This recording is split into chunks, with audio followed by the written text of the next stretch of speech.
Hello, welcome to Premier Scene. I'm Claire Bueno as Paddington travels all the way to Leicester Square for his world premiere. A lot of acting is reacting. So Paddington obviously is an animation. So how did you have anything to work against? Well, sometimes we had a great stand-in, Lauren, who was our she stood in quite a lot of the time, dressed in the blue ducky coat and all of that. And sometimes we had a bear that was a solid bear, that they'd made, who's brilliant, like the one I imagine that's in the films. I haven't seen the film yet, but he's like the one in the clips. But he was obviously static and didn't do anything. And apart from that, we would have a man crouching on the edge of the set with a ball on a stick for us to look at.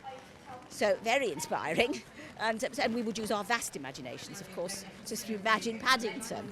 But it was fine. I mean, we used to. I mean, Harry Potter we had quite a bit of it in that, so it was fine. With regards to the costumes, actually, because the film was written in 1958, and there seems to be that kind of fear. Oh, yes, I beg your pardon. Yes, and the costumes seem to have that kind of essence of that as well. I think they've got. I think they've just got a classic. There's a real, definitely a hint or a nod to that.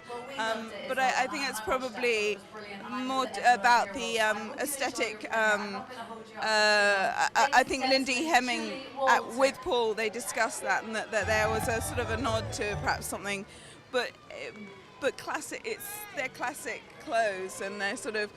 I think the time we live in, we sort of wear different. Styles from different eras, and but we are definitely set in the modern world, and I loved the costumes so much. I loved all her costumes. So, yeah. Now you've lent your voice to Paddington in Germany. Is that correct? Yes, I am. Yeah. How did you get involved with the project? I'm not really sure. Someday there came a call, and I think it was David, the producer.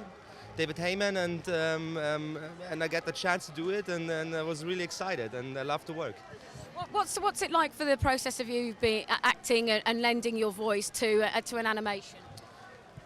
It's in a way it's crazy, but in another way it's a lot of fun, because you do Paddington is so great animated. You totally forget that it is an animated character. You think there is a living bear, and so it was a lot of fun, and I love the movie.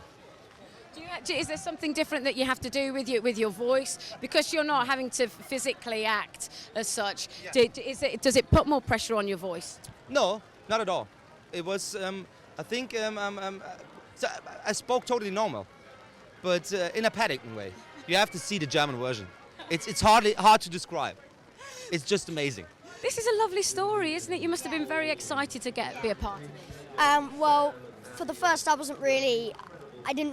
knew of Paddington at the start, but when I was introduced to the auditions, I became more and more interested in the process of the films, the books, and the Michael Hordern stories. And I really liked it at the end, because when I got the part, I was just like, wow, it was amazing.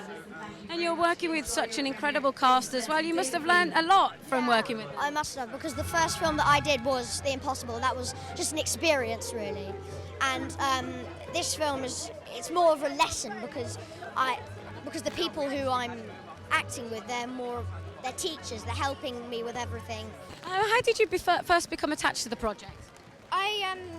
First of all, I had been in acting for a while, a few years, doing television work, and I went for the audition, and originally I didn't get it because I looked too young. And then a while later they said, we're doing auditions again, and I went through a few more, and then I got the part, and the first thought to me was, I've grown, I must look older, which is brilliant for me because I'm so small, and I've always been younger. So that's how I got it, really, but I was so pleased when I did. I loved it. Every one of the Harry Potter premieres except the last, it rained, so this is fine. This is fine. I hope it's a good omen. Well, this is another adaptation from a book. What is it about adapting books for you that's so precious, really?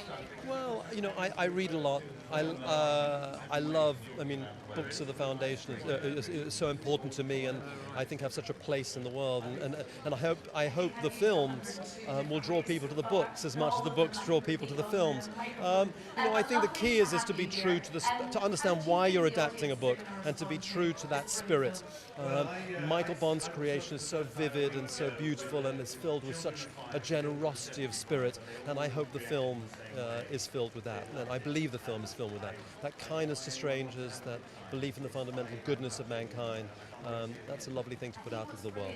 We've got a tour de force with Michael Bond, but also with Framestore, the people behind Gravity. Yes, Gravity. They also did Dobby and the Hippogriff and Harry Potter and Creature. Yeah, they are the best. I mean, they are. I so love the people there. I've worked with them closely on several films. They keep on pushing the boundaries of what is possible. To have a digital character at the film centre, a comic character at the film centre, to imbue that character with the heart and humanity that it has is a major challenge and a major achievement. They've done it.